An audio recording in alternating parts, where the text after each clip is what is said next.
from a DORA perspective, the day-to-day operations and the security and the role-based access that needs to be managed and governed. Because once you've got access to those certificates, you've got the keys to the castle. So there'll be some things that need to be secured. That is true, but for PSD2, the third-party payment provider, the TPP, it's their certificate.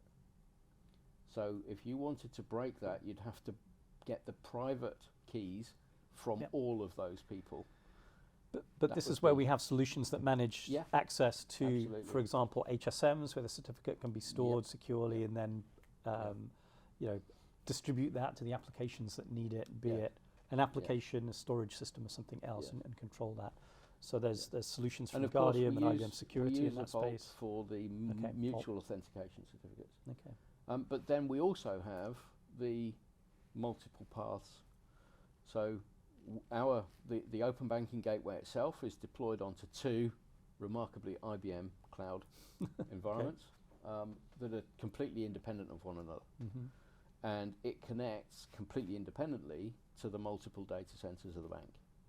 So in order to lose the connectivity or lose the service, you'd have to basically lose an entire data center, which of course is a tier 3, tier 4 data center. So I guess the point is, that we've been doing this kind of engineering for a long time, and I know a lot of the larger banks and the larger organizations do that. It's their bread and butter. But for smaller organizations, some of this will come as a bit of a shock, I think. And for organizations that are supporting the banks, I would put money on it that there's a lot of those people who don't even know that they're in scope.